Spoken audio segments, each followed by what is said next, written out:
해마다 겨울이 되면 경기 남부 지역에 찾아오는 반갑지 않은 손님, 바로 까마귀 떼입니다. 수원시는 겨울철마다 까마귀로부터 점령을 당하고 있고 인근 오산과 화성 지역도 사정은 마찬가지인데요. 한 번에 수백에서 수천 마리가 무리지어 다니다 보니 배설물 등으로 인한 주민 피해가 이만저만이 아니라고 합니다. 그 피해 실태를 살펴보고 까마귀가 도심을 찾는 이유와 대책을 집중 보도합니다. 먼저 박희봉 기자가 현장에 다녀왔습니다. 땅거미가 내려앉을 무렵이 되자 무리를 지은 검은 새들이 겨울 하늘을 가로지릅니다. 수천 마리가 한꺼번에 이동하며 장관을 연출합니다. 해마다 겨울이면 우리나라를 찾는 철새, 까마귀입니다. 까마귀는 해가 떠 있을 때는 도심 인근의 논밭에서 먹이 활동을 하다 해가 지기 시작하면 사람들이 많이 모여 있는 시내 쪽으로 이동합니다. 문제는 저녁 시간부터입니다. 여기저기 떼지어 날아다니는 까마귀가 수원 시내를 뒤덮기 시작합니다. 전신주에 빼곡히 앉은 까마귀 무리. 시민들은 언제 어디서 떨어질지 모르는 배설물을 피해 다니느라 이리 뛰고 저리 뜁니다. 전에는 왔어도 이 정도까지는 안 왔었고요. 이 정도의 한 3분의 1량. 근데 오늘은 지금 저도 처음 보는 거예요. 여기 살면서 이렇게 많은 거는. 거리는 온통 배설물로 엉망이 됐습니다. 손님을 맞아야 하는 상인들은 울상입니다. 배설물 많아가지고 지워지지도 않고 그런 게 되게 많고, 그리고 지나가다가 어떤 때는 머리 위에 배설물 이렇게 떨어질 때도 있고. 주차된 차들은 배설물로 폭격을 맞았습니다. 까마귀가 전신주 위에 앉은 지 약 1시간 정도가 지났습니다. 그 사이에 바로 밑에 주차된 차량은 까마귀의 배설물로 뒤덮였습니다. 저희가 오늘 내부사차에서 3만 5천 원 주고 저번에도 세워놨다 했거든요. 어떡하지? 기분 나쁘죠. 크게 소리를 질러보거나 까마귀 방향으로 랜턴을 비춰보기도 하고 가로등을 두들겨 쫓아보기도 하지만 잠시 날아갔다가 결국 다시 돌아옵니다. 가는데 밤에 또 와요. 밤에 또 와. 수원과 인접한 지역들도 까마귀 떼의 습격을 피해가지는 못합니다. 수원시 바로 인근의 화성시도 상황은 마찬가지입니다. 제 뒤로 보이는 전신주 위에 까마귀가 빼곡하게 앉아 있는데요. 제가 지금 말하고 있는 순간에도 까마귀 배설물이 떨어지고 있습니다.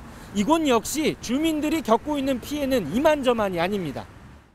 횡단보도에서 신호를 기다리는 시민들에게 비처럼 떨어지는 까마귀 배설물은 공포의 대상입니다. 너무 많이 왔네요, 여기. 어떡해. 까마귀 잠식당했어. 똥 떨어졌어. 너무 많아. 너무 징그럽고 진짜 제발 멀리 갔으면 좋겠다. 수백 마리가 한꺼번에 전선에 머물다 보니 또 다른 피해도 생깁니다. 지난 겨울엔 화성의 한 아파트 단지 1,300여 가구가 까마귀 떼로 인한 전선 파손으로 3시간 동안 정전되기도 했습니다. 해마다 경기 남부 도시를 찾는 까마귀의 개체 수는 점점 더 많아지고 있는 상황.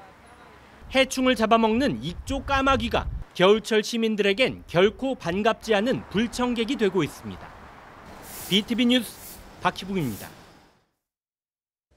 이처럼 까마귀들로 인한 피해가 적지 않고 주민들도 스트레스가 심한 모습이죠. 그렇다면 이런 까마귀들은 도대체 왜 자연이 아닌 도시 생활을 선택한 걸까요? 아직 정확한 연구 결과는 없지만 추측되는 것이 있다고 하는데요. 계속해서 임세혁 기자가 보도합니다. 우리 도심에 주로 나타나는 까마귀는 이른바 떼까마귀라는 종으로 주로 숲에서 서식하는 것으로 알려져 있습니다. 낮에는 들판에서 곡식 등의 먹이를 먹고 밤에는 잠을 잘 곳으로 돌아오는데 도심만큼 안성맞춤이 없다는 게 전문가의 설명입니다. 안전이 보장되기 때문입니다. 걔네들이 북쪽에서 번식하고 이제 우리나라에서 겨울을 나는데 수원 쪽에 와가지고 그 주변에 많이 퍼지고 있잖아요.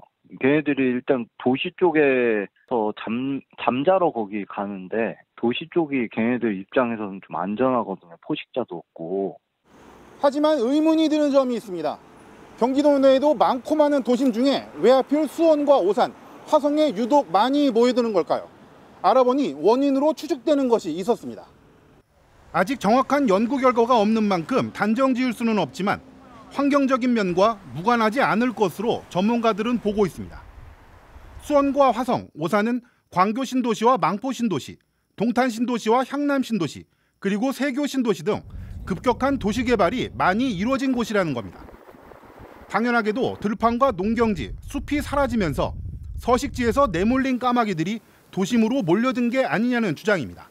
떼까마귀가 원래 그렇게 없었는데 이게 개발을 하면서 오는 거거든요. 그러니까 도시 개발 같은 것들이요. 그러니까 그 원래 서식지에 살던 애들이 다른 유사한 지역으로 옮겨갈 수밖에 없는 거죠. 그런 게 자주 관찰이 돼요. 떼까마귀 말고도 백로 같은 경우에도 이 동네에서 쫓잖아요. 그러면 그 옆 동네로 옮겨가서 번식을 해요, 또 애들이. 급격한 도시 개발, 그리고 우연의 일치인지는 알 수 없지만 이 시기 즈음에 맞춰 도심으로 몰려든 까마귀들. 결국 까마귀를 불러들인 건 사람이 아니냐는 추측이 나오는 이유입니다. BTV 뉴스 임세혁입니다. 앞서 보셨듯 떼까마귀로 인해 피해가 발생하고 있는 상황을 살펴봤고 도심으로 몰리는 원인이 무엇인지도 짚어봤는데요. 이와 관련해 지자체들은 어떻게 대응하고 있는지, 해결 방안은 없는지도 알아보겠습니다. 자, 스튜디오에 김효승 기자 나와 있습니다. 안녕하세요. 안녕하세요. 네, 김 기자. 자, 이렇게 도심에서 이어지는 떼까마귀 피해에 대해서 각 지자체들은 어떻게 대응하고 있나요? 네, 수원만 해도 2016년부터 올해까지 5년 넘게 벌써 까마귀가 찾아오고 있습니다. 떼까마귀가 수원에 출몰하는 11월부터 3월 사이 연도별 민원 통계가 나와 있는데요. 지난 2018년부터 19년 사이 수원시가 취합한 민원은 49건, 2019년에서 이듬해에는 63건, 또 2020년에서 21년 초까지 발생한 민원은 84건이고요. 올겨울은 12월 말까지만 해도 37건의 민원이 발생해서 까마귀로 인한 피해 호소 사례가 늘고 있는 걸 볼 수가 있습니다. 이에 지자체에서는 전담팀을 꾸려서 대응 중이고요. 매년 7천만 원이 넘는 예산을 배정해서 이맘때 퇴치반과 청소반을 운영하고 있습니다. 지자체 이야기 들어보시죠. 기동반을 운영해서 떼까마귀가 출현한 지역에 대해 순찰과 퇴치 활동을 하고 있습니다. 떼까마귀 퇴치 장비는 레이저 장비가 되겠고요. 또 주요 출몰 지역 방범 기동 순찰대와 인근 상가 주민의 협조를 받아서 떼까마귀 퇴치 활동을 함께 추진하고 있습니다. 청소 기동반도 함께 운영해서 주민 피해 대응에 최선을 다하고 있습니다. 네, 그럼 주변 지역에서는 어떻게 대응하고 있나요? 네, 수원의 경우처럼 오산이나 화성 같은 경우에도 퇴치반이나 청소조 운영하고 있습니다. 다만 배정 예산이 크지 않다 보니까 청소의 경우 각 동이 담당하는 등 그마저도 운영이 쉽지가 않은 상태입니다. 하지만 더 문제는 이런 대응이 미봉책이라는 건데요. 한쪽에서 퇴치를 하면 다른 쪽으로 이동을 합니다. 인근 도시끼리 이른바 폭탄 돌리기를 하고 있는 셈이라고 할 수가 있습니다. 네. 주민들 입장에서는 사라졌다 나타나는 빈도만 더 잦아진 셈이라고 할 수 있습니다. 네. 자, 그렇다면 김 기자 이야기처럼 계속 지역을 돌며 출몰을 한다면 이 지자체들의 협업도 좀 필요할 것 같습니다. 네, 맞습니다. 까마귀가 한 지역에만 나타나는 게 아니다 보니까 지자체 단독으로는 해결이 쉽지가 않습니다. 그래서 우선 출몰지를 분석하기 위해서 환경부와 지자체, 서울대 등이 협업을 해서 연구 사업을 하고 있는데요. 네. 캐다라는 앱을 통해서인데 시민들에게 까마귀 출몰지를 올리도록 하고 또 위치를 확인해서 업로드를 하도록 하고 있고요. 글을 올릴 때마다 500원에 해당하는 포인트 보상을 해주는 방식으로 운영을 하고 있습니다. 재작년, 그러니까 2020년부터 이 앱 운영이 시작됐는데요. 오는 2월까지 해서 3년 동안의 데이터를 분석한다고 합니다.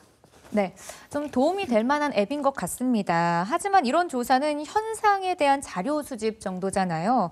퇴치도 한 곳에서 하면 다른 쪽으로 이동해서 또 피해를 준다면은 보다 근본적인 대안이 필요할 것 같습니다.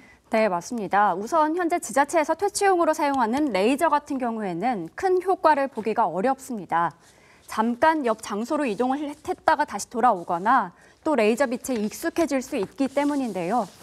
전문가들은 이런 퇴치 도구로는 일단 소음 발생기가 더 효과적이라고 보고 있습니다. 네. 이야기 들어보시죠. 레이저는 써왔을 때 얘들이 이제 쉽게 적응이 돼가지고 아무래도 소음 발생하는 것이 제일 좋지 않을까 싶은데요. 얘들 사실 놀래키면 다 가거든요. 얘는 야생동물이기 때문에 그 소음에 대해서 민감한 애들이라서. 네, 그렇다면 다른 대책은 없는 건가요? 네, 사실 이 까마귀를 포획해서 강제로 다른 곳에 살게 하거나 또 살처분하지 않는 이상 대안을 둔다는 게 어렵긴 합니다. 네. 지자체들도 고민이 깊을 수밖에 없는데요. 까마귀들은 주로 전깃줄을 안방처럼 이용을 하고 있죠. 그렇다 보니 대로변 피해가 극심한데 시민들은 이에 전선을 아예 없애달라, 지중화해달라는 목소리까지 나오고 있고요. 전문가도 장기적으로는 대안이 될 수도 있다는 공감의 뜻을 나타내기도 했습니다. 레이저 빔으로 쏴도 일시적으로 퇴치가 된다고 그러지만은 그것보다는 이 선로를 지하화하는 것이 근본적인 해결책이 아닌가 생각합니다. 장기적으로 봤을 때 이 도시의 지중화를 통해서 이 떼까마귀들이 서식할 수 있는 공간이 좀 줄어들면 민원이 또 해소되지 않을까 싶습니다. 네, 하지만 이 전신주 지중화 사업이 비용이 만만치가 않잖아요. 까마귀 피해를 없애려고 지중화를 한다는 거는 배보다 배꼽이 더 큰 것 같습니다. 네, 그렇습니다. 하지만 이미 지중화가 예정되어 있는 곳들이 일부 있어서 그런 네. 곳들은 좀 사업이 진행되면 그나마 상황이 좀 나아질 것으로 기대를 모으고 있고요. 보다 실질적인 대안 마련을 위해서는 지자체와 학계, 환경부 등이 함께 앞으로 출몰지 분석뿐만 아니고 대응책이나 예산도 함께 논의해가야 될 것으로 보입니다. 네, 잘 들었습니다. 김효승 기자 수고했습니다.